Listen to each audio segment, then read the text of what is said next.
Hello guys, आपका स्वागत है मेरे यूट्यूब चैनल उड़ान में और पॉलिटिकल साइंस के इस शानदार क्लास में। आज हम पढ़ेंगे उपराष्ट्रपति के बारे में।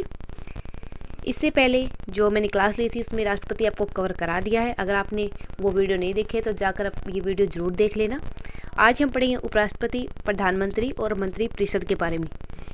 जो भी इंपॉर्टेंट बातें हैं, जहाँ से अक्सर क्वेश्चन बनते रहते हैं, वो आज मैं आपको यहाँ से अच्छे से कवर करवा दूँगी। इनके आप साथ साथ में नोट्स भी बनाते रहना, क्योंकि एग्ज़ाम टाइम में ये बहुत ज़्यादा काम आते हैं। ठीक है, चलो पढ़ते हैं उपराष्ट्रपति के बारे में। वह भारत का नागरिक होना चाहिए। पहली बात ये होनी चाहिए कि वो एक हमारे देश का नागरिक हो।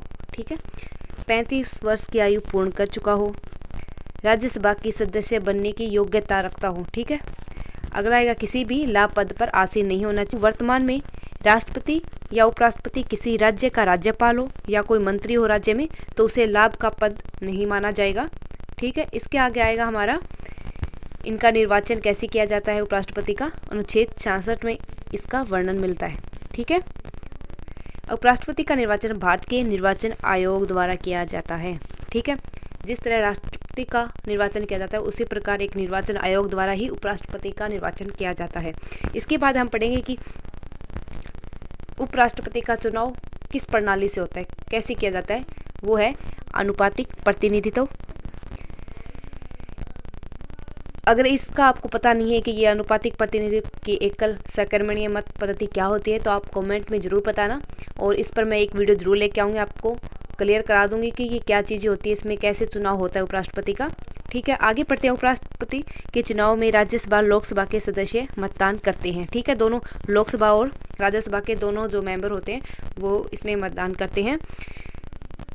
उपराष्ट्रपति के चुनाव में जो मनोनीत सदस्य हैं वो भी मतदान करते हैं। ध्यान देना कि जो राष्ट्रपति है उसमें जो मनोनीत सदस्य होते हैं वो चुनाव में भाग नहीं लेते हैं, लेकिन जो उपराष्ट्रपति होते हैं उसके चुनाव में जो मनोनीत सदस्य होते हैं वो भाग लेते हैं। इसके बाद आएगा कि राज्य विधानमंडलों के सदस्य उपराष्ट्रपति के चुनाव में मतदान नहीं करते हैं। विधानमंडल के सदस्य भी इसमें चुनाव नहीं करते हैं, केवल राज्यसभा और लोकसभा के सदस्य इसमें चुनाव करते हैं।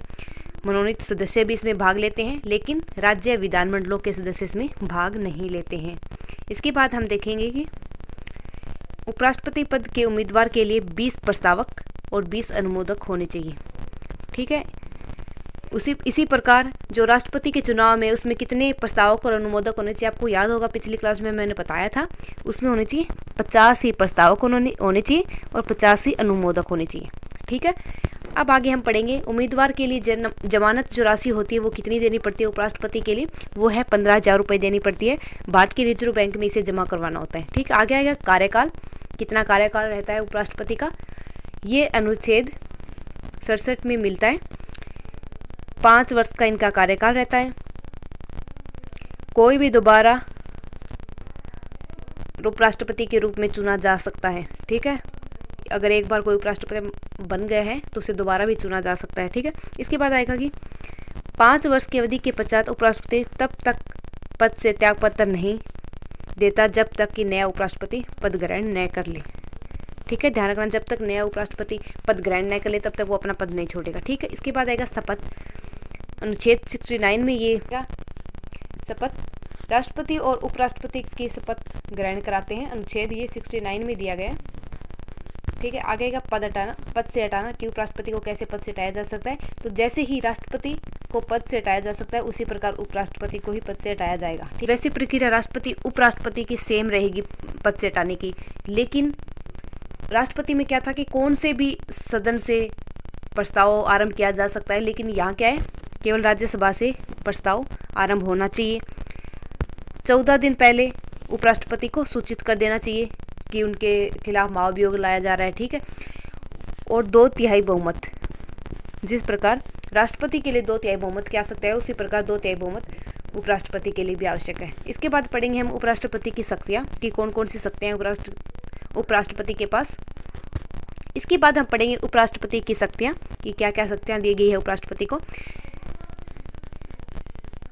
संविधान में उपराष्ट्रपति के रूप में उसका कोई कार्य वर्णित नहीं है। संविधान में कहीं भी ये लिखा नहीं है कि उपराष्ट्रपति का ये कार्य है, लेकिन राज्यसभा के पदेन सभापति राष्ट्रपति की अनुपस्थिति, अगर राष्ट्रपति छुट्टी पे है या मान ले किसी भी कारण से अगर राष्ट्रपति अपने पद पर नहीं है तो उस रिक्त स्थान पर उपराष्ट्रपति काम करेगा।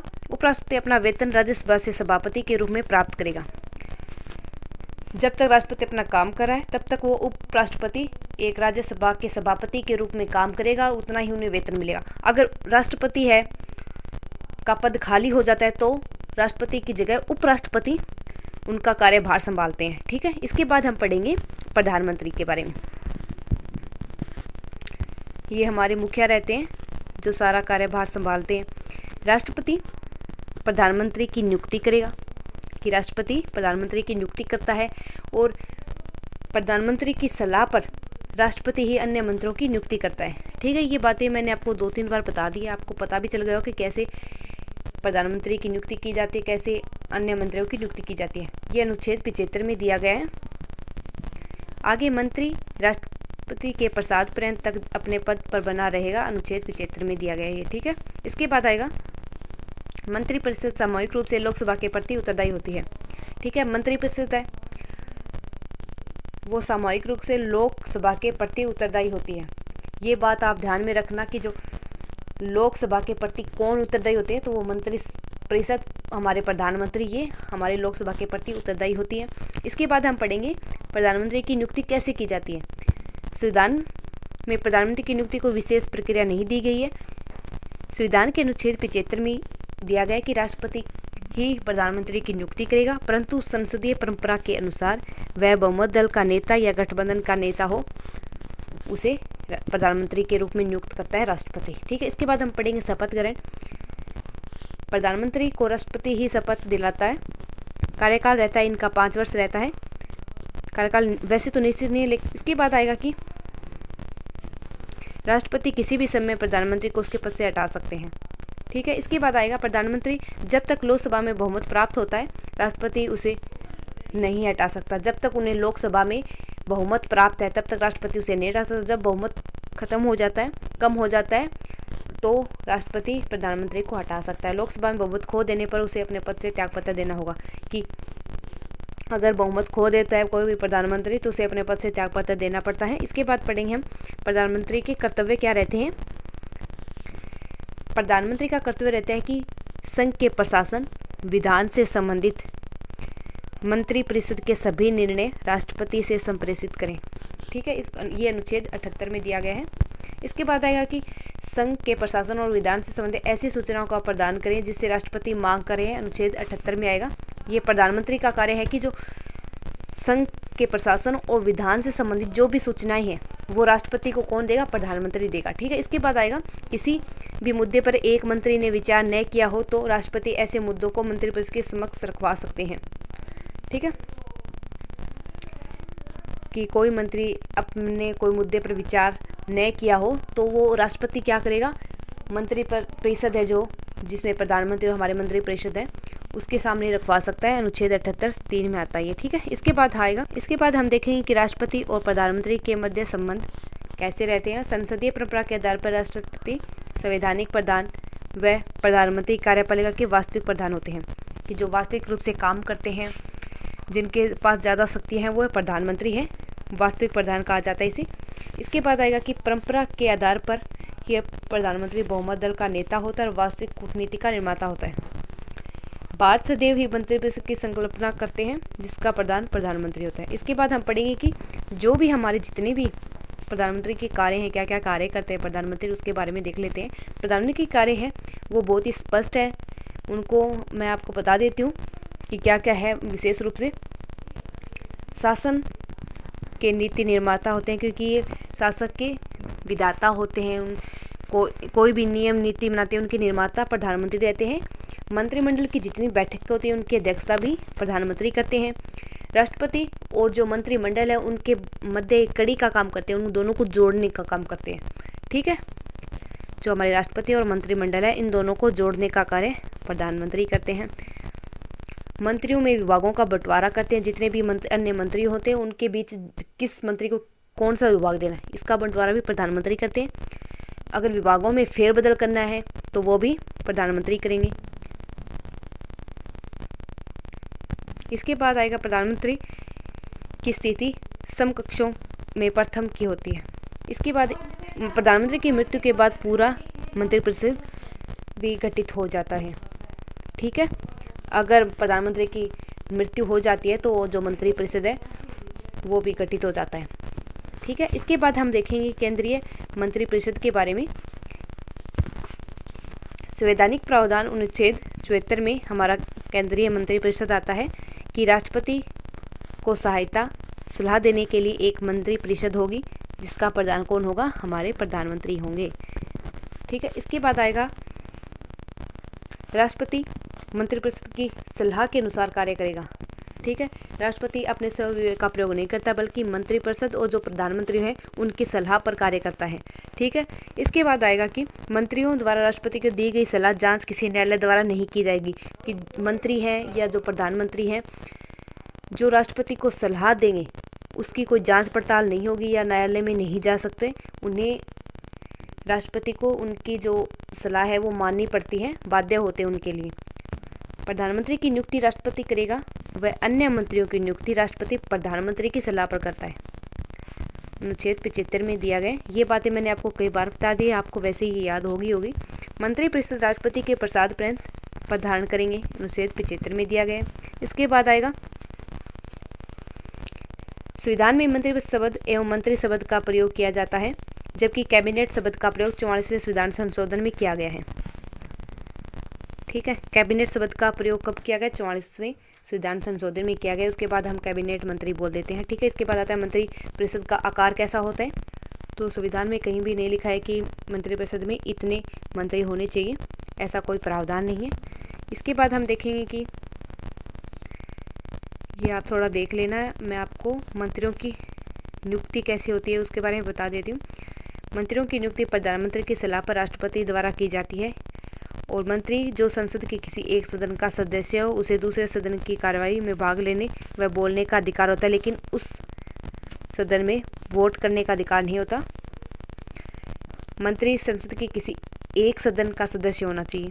ठीक है, जो भी मंत्रिपरिषद के जो मंत्री होते हैं वो किसी एक सदन के सदस्य हों, दूसरे सदन में जा सकते हैं, वहाँ कार्यवाही कर सकते हैं, लेकिन भाग भी ले सकते हैं, बोल सकते हैं, लेकिन क्या होता है वहाँ पर मत नहीं दे सकते, अपने वोट नहीं दे सकता दूसरे सदन में जाकर। ठीक है, इसके बाद अगर कोई भी व्यक्ति संसद की सदस्यता के बिना मंत्री बन सकता है, परंतु 6 महीने के भीतर उसे संसद के सदन की सदस्यता लेनी होती है। ठीक है, कोई भी व्यक्ति संसद की सदस्यता के बिना मंत्रिपरिषद के मंत्री बन सकता है, लेकिन क्या होता है उसे 6 महीने के अंदर अंदर उस सांसद में अपनी सदस्यता लेनी होती है। ठीक है, इसके बाद हम पढ़ेंगे शपथ। तीसरी अनुसूची के अनुसार राष्ट्रपति मंत्रियों को पद एवं गोपनीयता की शपथ दिलाते हैं। ठीक है, राष्ट्रपति हैं वो मंत्री प्रधानमंत्री इनकी शपथ दिलाते हैं। मंत्रियों के उत्तरदायित्व क्या है उनके बारे में भी बता देती हूँ आपको कि मंत्री लोकसभा के प्रति सामूहिक रूप से उत्तरदायी होते हैं। हमारे मंत्रिपरिषद उत्तरदायी संस्था है एक। उसके बाद हम पढ़ेंगे सामूहिक उत्तरदायी का अर्थ होता है मंत्रिपरिषद का निर्णय सामूहिक होता है, इसलिए कोई भी मंत्री इसे असहमत नहीं हो सकता। अतः एक मंत्री द्वारा लिया गया निर्णय सभी मंत्रियों के लिए मान्य होता है। कि यहाँ पर जो पूरा मंत्रिपरिषद जितने भी उसमें मंत्री हैं वो पूरे उत्तरदायी होते हैं किसी फैसले को लेकर। एक मंत्री कोई एक फैसला नहीं ले सकता या नहीं ठुकरा सकता। जो भी फैसला लेता है वो सामूहिक रूप से लिए जाते हैं और सामूहिक रूप से ही उत्तरदायी होते हैं उस फैसले के लिए। ठीक है, किसी एक मंत्री के निर्णय से लोकसभा असहमत है तो उसे समूचे मंत्रिपरिषद के विरुद्ध अविश्वास प्रस्ताव पारित होता है। ठीक है, अगर कोई मंत्री ऐसा निर्णय ले रहा है जिसके प्रति लोकसभा असहमत है, उन्हें स्वीकार नहीं है उस निर्णय को, तो उसके विरुद्ध में अविश्वास प्रस्ताव पारित किया जाता है। व्यक्तिगत उत्तरदायित्व क्या रहता है? मंत्री व्यक्तिगत रूप से राष्ट्रपति के प्रति उत्तरदायी रहते हैं। ठीक है, इसके बाद आएगा मंत्री परिषद की संरचना कैसी रहती है। उनको 4 श्रेणियों में बांटा गया है। कैबिनेट मंत्री ऐसे मंत्री जो मंत्रिमंडल की प्रत्येक बैठक में उपस्थित होना भाग लेने का अधिकार होता है। ठीक है, इसके बाद आएगा राज्य मंत्री। इस मंत्री के पास किसी विभाग का स्वतंत्र प्रभार नहीं होता, यह कैबिनेट मंत्री के अधीन कार्य करते हैं।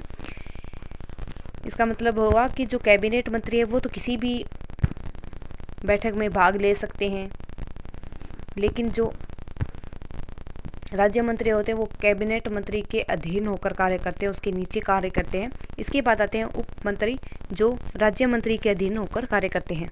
ठीक है, ये जो बना हुआ है सर्कल सा, जैसे कैबिनेट के नीचे राज्य मंत्री, राज्य मंत्री के नीचे उप मंत्री आते हैं जो इनके अंडर कार्य करते रहते हैं। मंत्रिमंडल के बैठक में भाग नहीं लेते।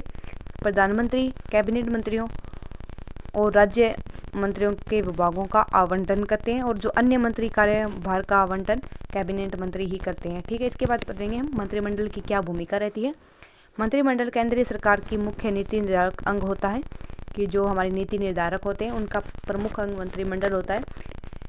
सलाहकारी संस्था होती है कि राष्ट्रपति को सलाह देने वाली संस्था है, जिसके लिए राष्ट्रपति बाध्य होते हैं। सभी विधायी और वित्तीय मामलों को देखता है मंत्रिमंडल। मंत्रिमंडल विदेश नीति और विदेशी मामलों को भी देखता है। ठीक है, ये मुख्य निर्धारक अंग हो गया। सलाहकारी संस्था है एक राष्ट्रपति को जो सलाह देती है, जिसके लिए राष्ट्रपति बाध्य होता है। एक विधायी और वित्तीय मामलों को भी यही देखता है। विदेशी नीति और विदेशी मामलों को भी मंत्रिमंडल ही देखता है, जिसमें प्रधानमंत्री जुड़े हैं। मंत्रिपरिषद तथा मंत्रिमंडल में क्या अंतर है, इसके बारे में भी मैं थोड़ा सा आपको बता देती हूँ। मंत्रिपरिषद यह एक बड़ा निकाय है। इसमें 60 से 70 मंत्री होते हैं। ठीक है, इसमें कैबिनेट मंत्री, राज्य मंत्री, उप मंत्री शामिल होते हैं। इसके बाद आता है मंत्रिमंडल। ये एक छोटा निकाय है। मंत्रिपरिषद की तुलना में ये एक छोटा निकाय होता है। इसमें 15 से 25 ही मंत्री होते हैं। केवल कैबिनेट मंत्री ही शामिल होते हैं इसके अंदर, और यह मंत्रिपरिषद का एक भाग है। मंत्रिपरिषद का एक भाग है ये मंत्रिमंडल। ठीक है, ये छोटा है क्योंकि इसमें 15 से 25 मंत्री रहते हैं। और मंत्रिपरिषद एक बड़ा निकाय है, जिसके अंदर राज्य मंत्री, कैबिनेट मंत्री, उप मंत्री सभी शामिल होते हैं। इसमें 60 से 70 मंत्री आ जाते हैं। ये दोनों में बेसिक अंतर है, इनको भी आप ध्यान में रखना। उम्मीद करती हूँ कि इस वीडियो के माध्यम से आपको ये टॉपिक अच्छे से कवर हो गए होंगे। मैंने आज आपको 3 टॉपिक कवर करवा दिए हैं, और अगर ये वीडियो आपको पसंद आई तो लाइक एंड सब्सक्राइब करना ना भूलें। Thank you.